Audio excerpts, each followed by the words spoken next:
LiveWire, we've got a great show for you today. We're going to be talking, pretty serious show. We're going to be talking about a form of dementia you may not have heard of. It's called frontotemporal degeneration. So stay tuned for LiveWire right after this.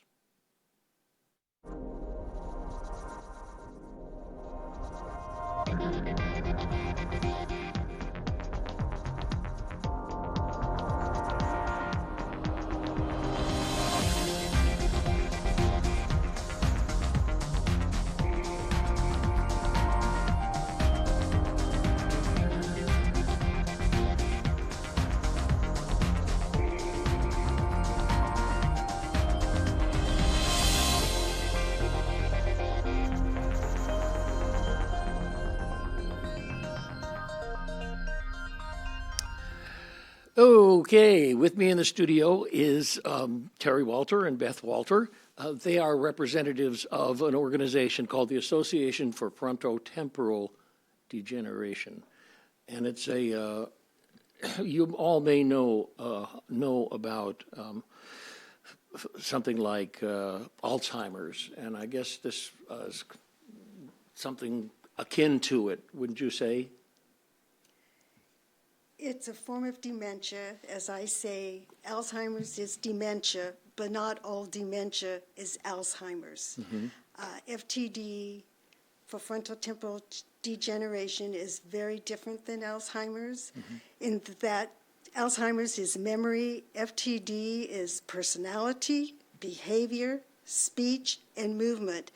Well, usually the memory always stays intact. So it's very, very different.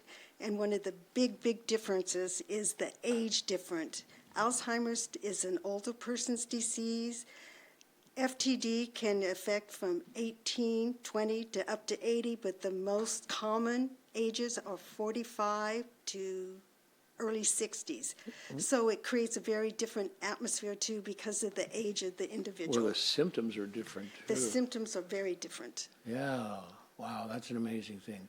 And how, I know everybody's, the next question is, how widespread is this kind of disease? Well, FTD is the largest form of dementia diagnosed in early onset stages. So it averages around 60,000 is what we're seeing right now. Wow. But of course, those numbers are based on what we can diagnose. So when our husbands were fighting this disease, the diagnosis was really difficult. It still takes anywhere from 3 to 6 years to validate a diagnosis. My goodness. And originally it involved autopsy before they could confirm it. Now there are other ways that they can see it. We're still hoping for a blood test, but that's not quite there yet. So it's difficult for the families because they have a hard time being diagnosed.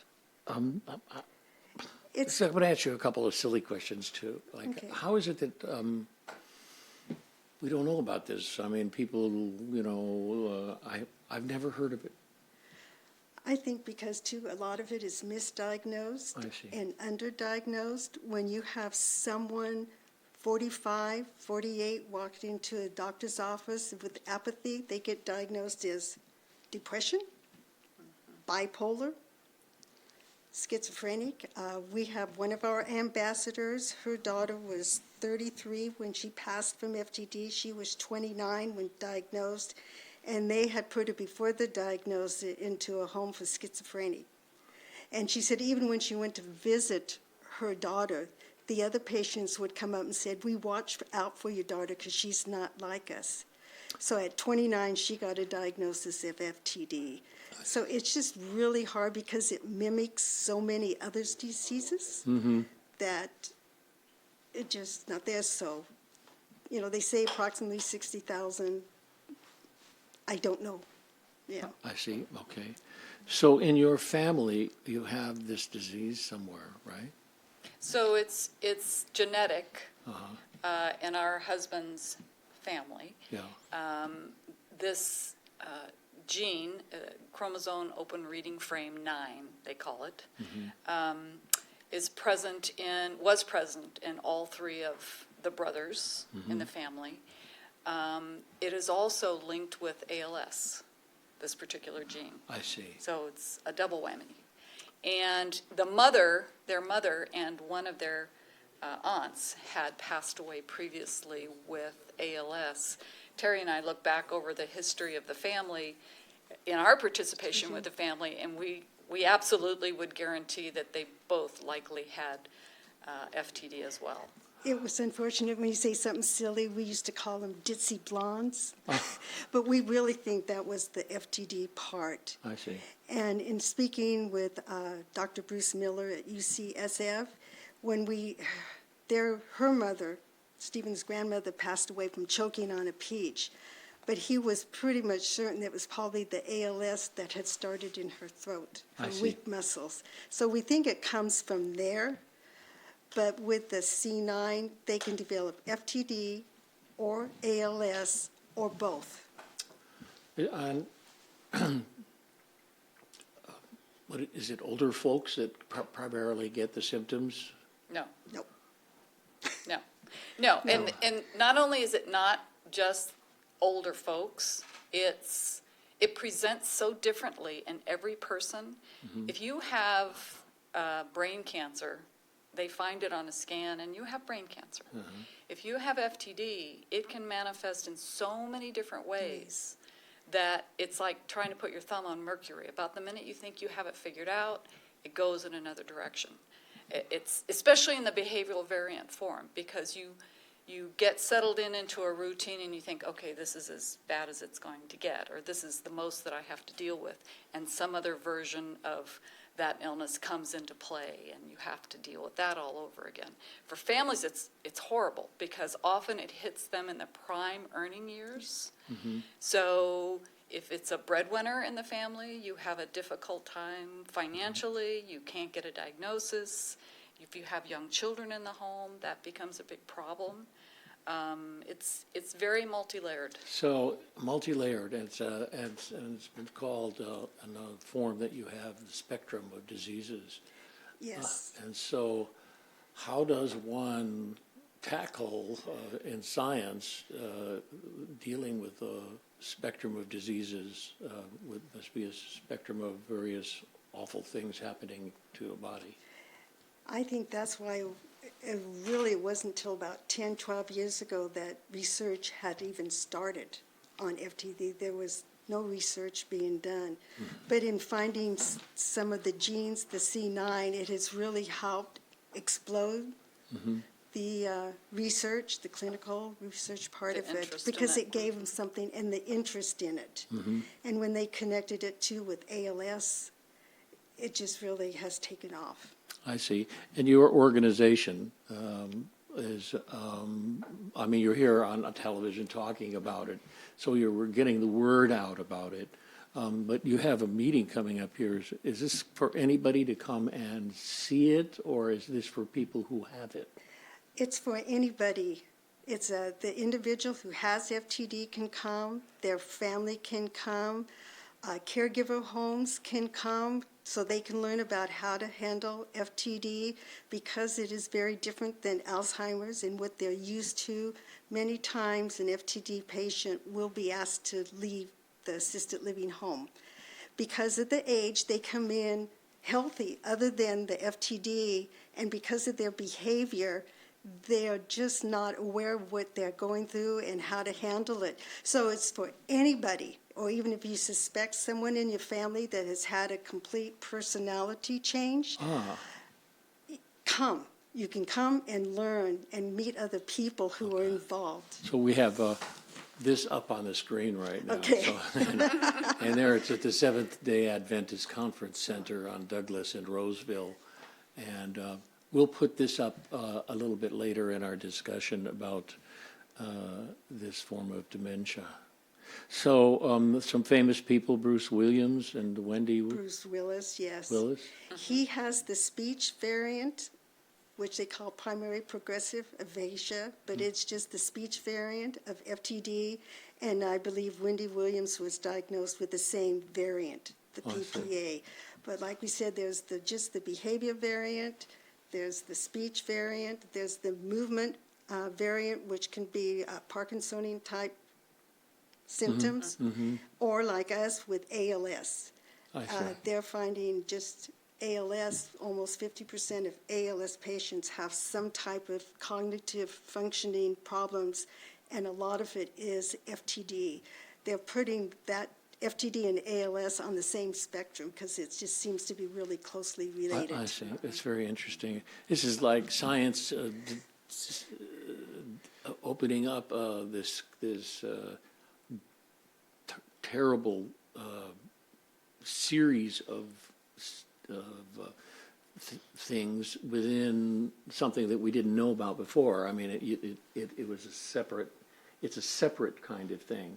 Probably people with Alzheimer's, with, you've got it. And there's this kind of... Yeah. The memory is, with grandma, and it's sad that she doesn't know who you are.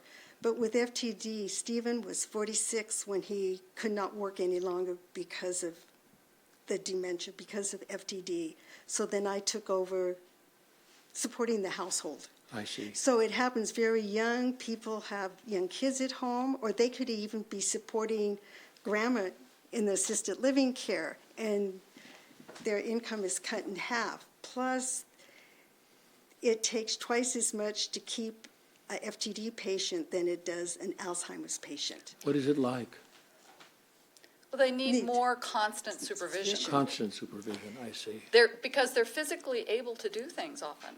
I So, for example, I went out of town once for a conference for 2 days.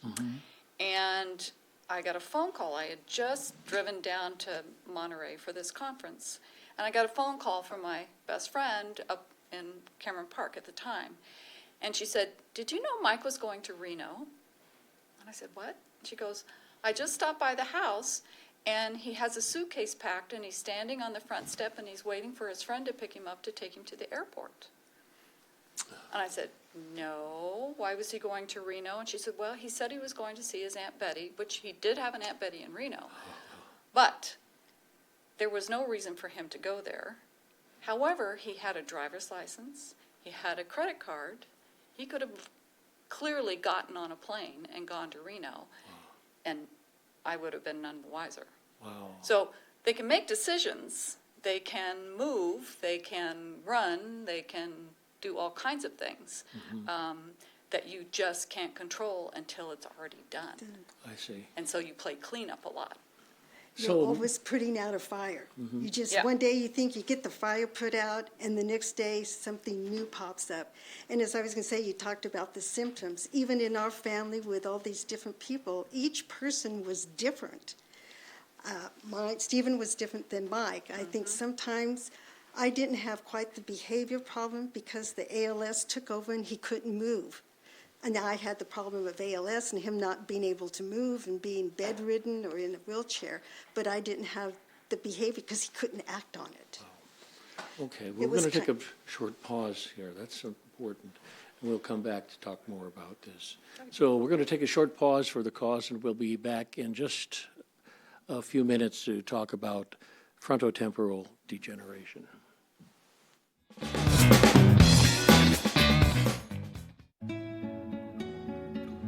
¿Qué color? Perfecto, mijo. Gracias. Thank you. What's wrong, mijo?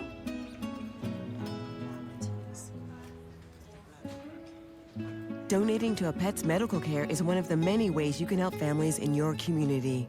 Pets and people belong together. Learn more at petsandpeopletogether.org. As weather conditions get warmer, cockroaches seek for the perfect shelter. Are they roaming around your property? Call a pest control company. Are they crawling out of storm drains? Call your local stormwater utility. If around manholes, call Sac Sewer. Keeping these pests away may seem inevitable, but ways to prevent them are: First, eliminate food, water, and shelter sources. second, seal cracks and crevices. Lastly, remove trash daily. For more information on the prevention of cockroaches, Go to www.sacsewer.com. The books about it I can get. Okay, I think we're coming back to LiveWire, and We're here talking with Terry Walter and Beth Walter about a sickness called frontotemporal degeneration, something I never heard of before, and is important for us to understand that it actually exists, and many people have it, and many people are misdiagnosed with something else, and that they have this. And we were talking about how science is chasing after it to see what can be done. What do you think? Correct. How do you think they are moving on it? Well, they've made great Great progress. progress. I mean, we don't have a cure yet, but when Terry and I first became involved with AFTD, there was basically the sentence you heard was, "I'm afraid there's nothing we can do for you." I see. And now there is a series of clinics, there is a network of research. AFTD funds a lot of research, young researchers, because we want to see what's out there, thinking out of the Absolutely. box. And they're making progress. I mean, there are clinical trials, there are drug trials, there are lots of things that they're attempting. We're just not at the finish line. I see. So, and I noticed that they put something on the screen that said "Cure Committed."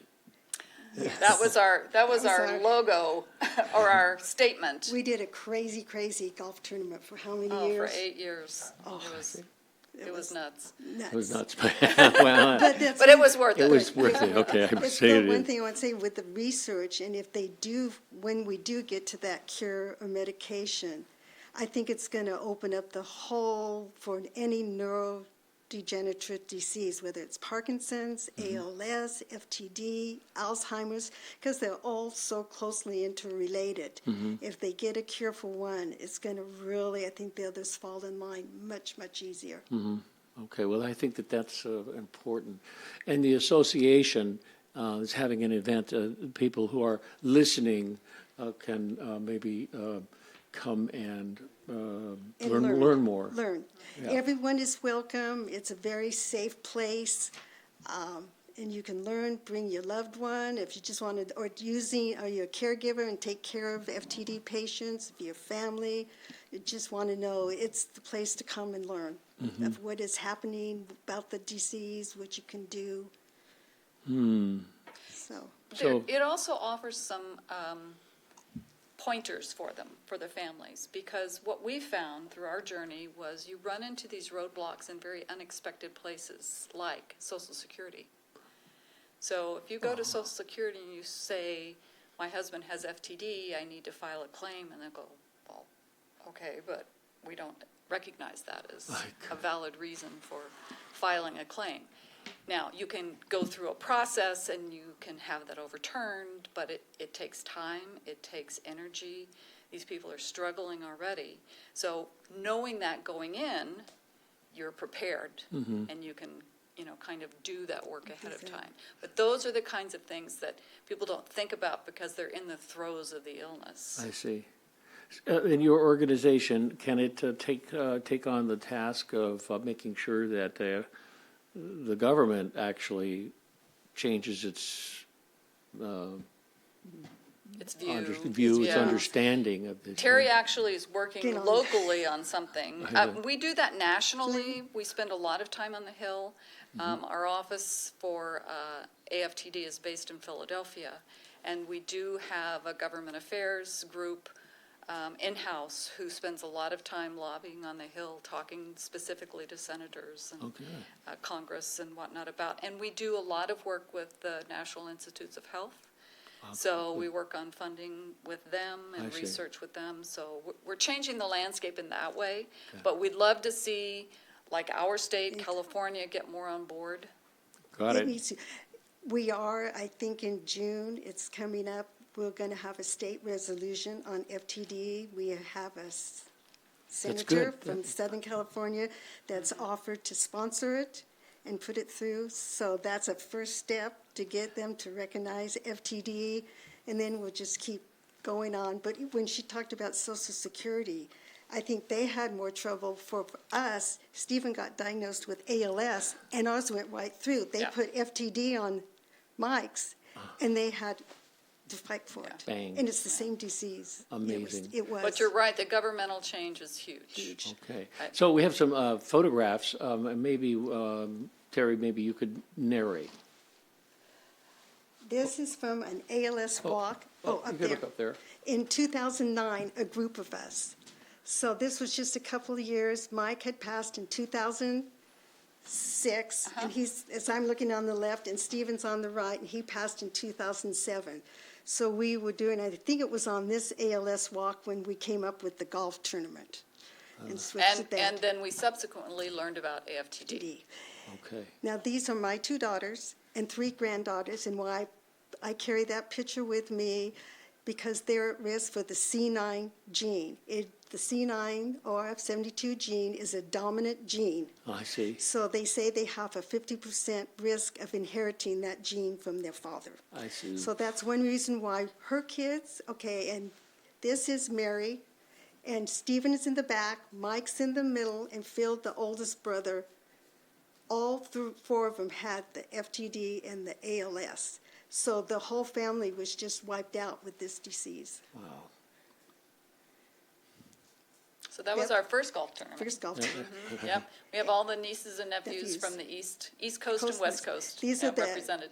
8 kids from the 3 brothers, so all 8 of them are at risk So for at risk, FTD. that they have, but is there a That they- way that you would be able to say, you're at high risk? Here's another group of people. So that's my family. That's my husband, Mike, who passed away, and our 2 sons, Mike and Robert. Okay, and they're at risk too? Yes. I see, okay. Wow. That was at my son's wedding on August the 6th, and Mike passed away on August the 26th, 20 days after that photo. What a loss. Yeah. Wow. So- Okay, I guess that's all the pictures. I can't see. There's San They Francisco. did one that really passed, and Beth has set up a fund for genetic research, isn't it, you're doing? And I've set up a foundation, a fund through AFTD, through the organization, and it helps funds grants for FTD patients. If their caregiver needs respite care and they don't have the funds for it, they can apply through AFTD and get a respite care grant. If they need a medical equipment, they can apply for a small grant to help them with any medical equipment that they need for their loved one, and to travel to any education places. So I put my part into help sponsoring that. And I'm targeting just California FTD patients, but nationwide you can apply through the association for a grant. I see. But my Okay. money's going particularly, I want it for California, because we have so many. It's important We that have so many. your viewers take a minute and connect with the website if they want to learn more. The AFTD website is great. Right. And it has so much information. If you're dealing with the disease, it's helpful. If you just want to learn more about the disease, it's helpful. If you want to make donations, it's even more helpful. But it is an excellent website. There, they put it on the screen. There it Great. is. Yes. Okay, and people could talk to you as well, right? They can call me if they want to. Okay. And I'm more than willing to talk to them. But at some point, I do refer them usually to the helpline back there, because they are so much better trained than I am. I could just say in the last 6 months, I had an individual come to Yeah. me. Her son-in-law, they thought, had FTD. They were in their 50s, and he was getting ready to move out of the house and move in with a 25-year-old. So I gave him the connection to the hotline, and they got into Dr. Bruce Miller at UCSF. The family's back together. Things are smooth. So getting that really diagnosis and the help from the association is really, huge. It it's sure is. huge. That's huge. That's an amazing story. It's huge. It's huge. I know. It really is amazing, and how kind of life was, saved by that little action. And that's a point that I really do try to make, because it takes so long to get a diagnosis, 3 to 6 years. It really puts a family, because of the personality change, the behavior in turmoil, financially. I just spoke with someone in the last month before she realized what was going on. Her husband had blown $1 million. She was broke. And that is the second time I've heard that story. That's not unusual. And that's not unusual. So the financial, the emotional stress. So we're here to get that awareness out so people know about it, so you can possibly get that diagnosis early. Not that it makes the journey easier, but you understand what's going on so you can come at it from a different angle, and it really does help. Okay. Yeah. Okay, we have like 2 minutes left for our show. I don't know what happened, but we did cover, so what would you say if I said, you got 2 minutes? I would say if you think your loved one has FTD or someone in your family does and you need help, to call our helpline. And I think someplace we had Yep. the of it, or get on our web. There They it are, is. We they put are it up. marvelous back there. 866-507-7222. It is a good place, Or the best place. info at the AFTD.org. And two, they even have a hotline, a Zoom virtual support group for children. Because at the age, there's a lot of kids suffering out there because, your parents acting weird. My youngest was 15 when it started with their father. She couldn't understand why her dad was so weird and not working. The main thing is to ask questions, get involved, make sure you contact someone to, filter all this through who knows what they're talking about. Yes. Okay, well, I want to thank you both for speaking to me about this. I think it's quite wonderful to be able to bring it here and put it on television and get the Association for Frontotemporal Degeneration. And thank you, Ray, for having us. That's great. It's great. Appreciate it. So come on back, let's talk some more about anything that is happening in the future, such as this meeting that people can go to. Will do. All right. All right, we'll see you on LiveWire next week with some more talk.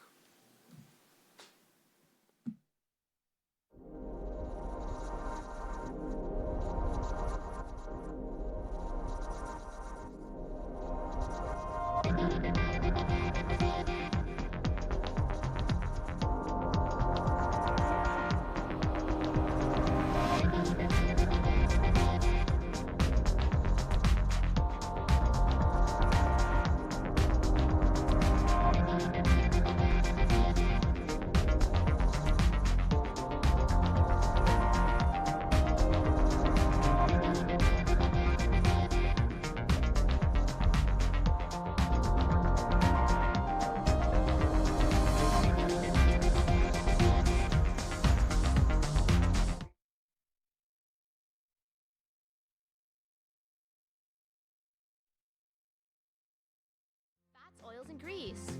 Common sources that contain fog are meat, butter, and dairy products.